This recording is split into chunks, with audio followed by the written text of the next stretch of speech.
Hi, this is Andre, and thanks for checking out Synthisophy. Synthisophy is scientifically integrating the wisdoms of history based on fact and truth into our present culture. Let's take a look today at chapter 26, the upside down bell curve.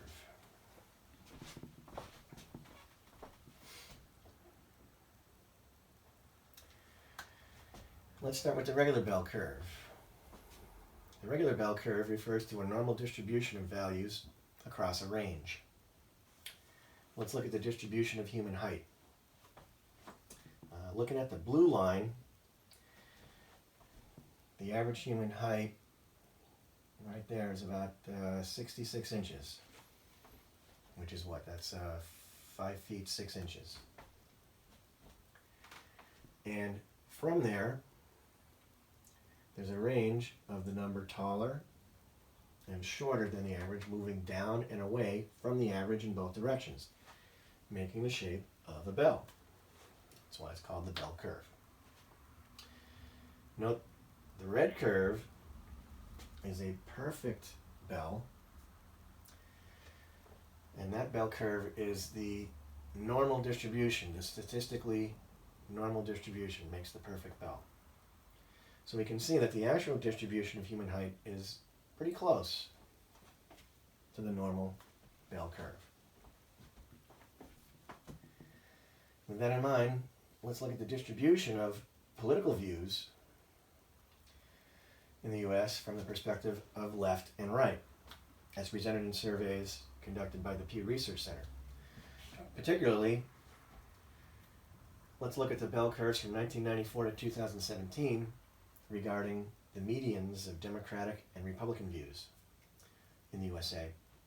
And this is presented in the article titled Political Polarization, 1994 to 2017. If we look at the results of their survey here in 1994, we can see the bell curve. Consistently liberal on this end, consistently conservative on that end. We see the overlap and a bell curve. Looking at 1999, again, we have significant Democratic and Republican overlap. Overall, looks like a bell. We get to 2004. Again, we see the Democratic and Republican overlap. Still looks like a bell. Then we get to 2011. We start to see a little bit of separation. So we can ask, are Democrats and Republicans starting to separate? Or is this still a bell? We can answer that question when we look at 2014. We can see that Democrats and Republicans are separating in their left versus right political views. We can start to see the dip in the middle. By the time we get to 2017, we can see that Democrats and Republicans have significantly separated. There are now 2 peaks.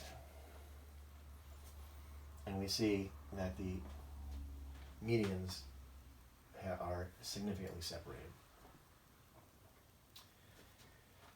So let's continue to look at another graph for information in this area. Here are the results of political position surveys, again conducted by Pew Research over the past 25 years. And this survey and the details are included for reference at the bottom of this webpage. In this graph, we can see the percentage partisan gap in political views increase over the past 25 years. On average, there is now in the area of a 36 percentage point difference between Democrats and Republicans in their political views. Note the gap starts to widen between 1999 and 2004 by 2 percentage points, which is the time, the year 2000 if you recall, that Kurt Anderson claimed as the first unequivocal year of Fantasyland. And the gap increases sharply after that. By 2011, we can see a 26% difference. And by 2017, we're looking at a 36% difference. We can see polarization taking place. Let's look in more detail to the left and right ideological curves over the last 25 years.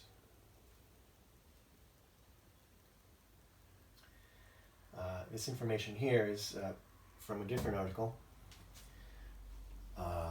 again from the Pew Research Center, titled Political Polarization in the American Republic, 2014. What these graphs show are the extent to which members of both parties have become more ideologically consistent and, as a result, further apart from one another, i.e. polarized. Again, you can see here in 1994, pretty much regular bell curve, 2004, regular bell curve. Again, here in 2014, we start to see this split. Note that the median Republican here is more conservative than nearly 94% of Democrats. And over here, the median Democrat is more liberal than 92% of the Republicans. And this is particularly the case among individuals that are politically engaged. If we take a look here, among the engaged back in 1994, we can see pretty much a bell curve. In 2004, among the politically engaged, we're starting to see a separation. Recall back with the general population that was not in 2004 split. By 2014, we can start to see a significant split between the Democrat and Republican medians. Among Americans who kept up with politics and government and who regularly voted, fully 99% of Republicans were more conservative than the median Democrat, while 98% of Democrats were more liberal than the median Republican. So here we can see the start of significant polarization. Another Pew survey was done in 2017. Here's a graph of the politically engaged. Here we can see the upside down bell curve becomes rather prominent among the politically engaged. So let's add this graph to the others and look at the progression of the politically engaged over the past 25 years. Note in 1994, as we said, there is no split in the curve between the left and the right. In 2004, we can see the split starting among the politically engaged. By 2014, we can see an increase in polarization as the upside down bell curve shows itself. And by 2017, the upside down bell curve becomes prominent. This shows us the polarization of the left and the right, and the upside down bell curve, now present in the USA. If a bell curve is considered normal, why do we as a society among the politically active have an upside down bell curve? Is that abnormal? Why are we so polarized? The answer lies in the human brain and neurological evolution. It's in our genes. It's been in our genes for a very long time. Cognitive bias probably developing over the course of late mammalian evolution and present in Australopithecus, to confirmation bias in Homo habilis, to the tribe and argumentative theory, where truth doesn't matter, winning the argument and gaining power does in Homo erectus, all the while generating the tribal ethos resulting in the warrior ethos that led Homo sapiens out of Africa 70,000 years ago to dominate the world.